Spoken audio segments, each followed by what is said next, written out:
wait time is 15 minutes.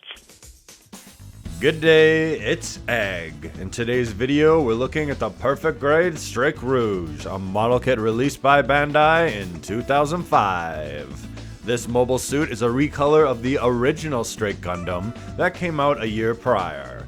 So sink the pink and drink the drink. It's all the fashion. To start off, you get a big, beautiful box that you'll want to treat like a lady. Open the door for her, get her some kind of coffee, put on the Isley Brothers, and take her home where you'll lay out tons of runners, see the die-cast pieces, LED parts, and 3 booklets. What's that for? Oh guys, we got the Skygrasper and Eggk unit in the box as well. This was DLC for the original Straight Gundam, but the Rouge is the complete confection. I kicked off the build with the Skygrasper, which was so much fun. You can easily do this as a standalone piece and enjoy it for what it is. There is plenty of detail to be painted in with this cockpit, and you can really go to town with your imagination. We have a posable gun on top, and there are some landing gears to attach. This is actually my favorite part of the build, and I'm thinking I need to finally get a Valkyrie kit after this. The Skygrasper is only half the battle though, as the Eggk is the Darkwing to this plane's Dreadwind. Just slot it in the back and have nowhere to put it. If only there was a giant hunk of plastic. Oh wait a minute, there is. This looks decently cool, but our first major flaw with this kit are the jet pod thingy dudes. They connect with tiny pegs that can't withstand the weight of the pieces. You need to use some of Billy May's Mighty Putty to solve this. Or just a lot of glue. It worked for me, so it's up to you. We'll talk more about the Eggk later. For now, we could admire how good the Skygrasper looks. This is a great side build, which isn't something we usually get with Gunpla. I mean, obviously this was released on its own, but much like you can't have Lennon without McCartney, you can't have the Straight Gundam without the Eggk. Seeing the mobile suit without it is like looking at your grandma naked. You don't want to be doing that under any circumstance. But for my sanity, you're going to be seeing that just now. Not the naked grandma. You can go work in long-term care if you want to see that. I'm talking about the mobile suit itself.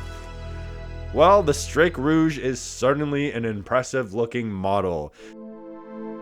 Even without any fancy attachments, we can see the excellent design is perfectly captured in the 1/60th scale. The pink color is not nearly as eye-popping as you might think. It looks very natural, like grandma and okay guys, no more. Moving on, the inner frame is cool, but it can feel like an upscaled 2.0 master grade at times.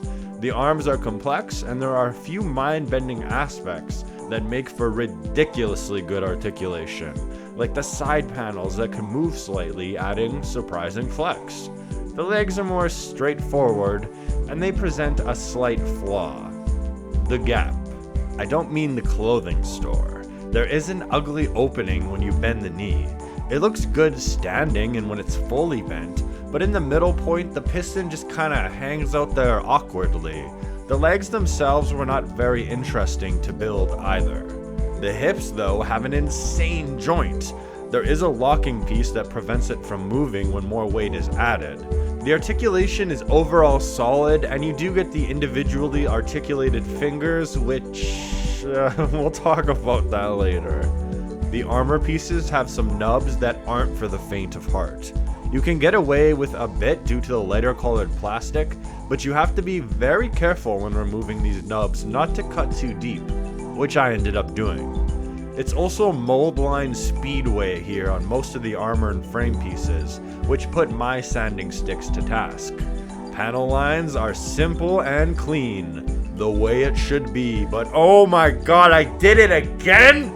Guys, I really don't mean to keep cracking pieces like this, it just happens. We have a cool cockpit which opens in a unique fashion, and there is a single LED in the head.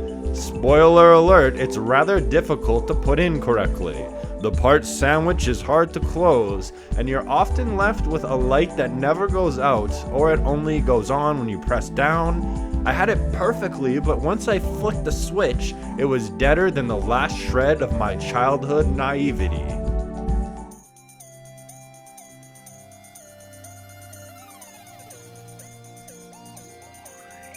Water slide decals are a must for any perfect grade, so we'll ignore the stickers it comes with. The decals I ordered are not the best, and they don't have a lot of nice options for the Skygrasper and Eggk, but it certainly includes decals for the Launch Striker, which we don't have. Well, that's what I get for being cheap. If you opt for water slide decals, I recommend doing them as you finish each part of the kit, because I did it all at the end and I hated how tedious it felt. For accessories, we have a solid gun which attaches with ease. Just kidding, the fingers pop off constantly, and it's very annoying to try and fit the peg in without a headache. The shield pegs in the back of the arm, and I don't know guys, it's kinda loose. If only there was, oh wow, another thing to wrap the fingers around. Once on, the shield looks good, and come on. We'll just put this panel back, and guys, looks like the peg broke because of the weak plastic. Oh no, it was because I used too much panel liner. You gotta be as delicate as Latte ASMR when you're lining this.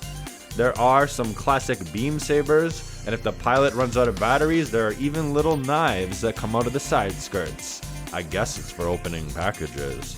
Oh, and there's this giant sword. Might as well mention that too. Now, it's finally time to attach the Eggk unit, which goes in somewhat easily from the back.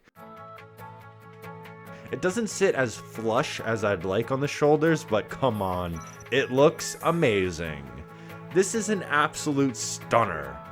The backpack doesn't add too much weight to the kit, and it stands just fine, looking absolutely amazing in a neutral pose. And naturally, we can bust out that stand again. The Strake is one of the greatest and most definitive Gundam designs, and this model is a perfect representation. It's a strong and muscular look with all the bulk, characterized by gaps in the armor that the inner frame fills out. I personally feel like Seed is the peak of Gundam design, and it has yet to be topped in my opinion. I also keep forgetting that this kit's from 2005. It's like the perfect grades of any time have military tech, while the MGs are at our civilian level. We didn't have an Eggk MG nearly this good until 2013. When we compare the Rouge to the PG Mark II, we can note that the older kit has a significantly better inner frame and building experience, but less surface detail and more big pieces of plastic for armor.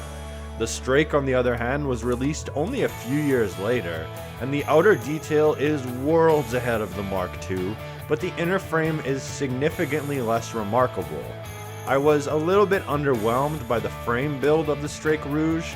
The perfect grade line moved in a different direction from the early kits, and although I do prefer the older style, the great thing is, it's all mostly available for us. I enjoyed the Strake Rouge. It didn't tickle Peter the Pickle like the Mark II, but it still marinated the bad boy and all its... I'm just going to apologize for that. My spokesperson is issuing a statement at noon. That's all I have to say in this video. I hope you enjoyed it, and I'll see you next time for something. I don't know. Until then, bye-bye. We're sorry. All of our representatives are still assisting other customers. Please remain on the line as we value your call.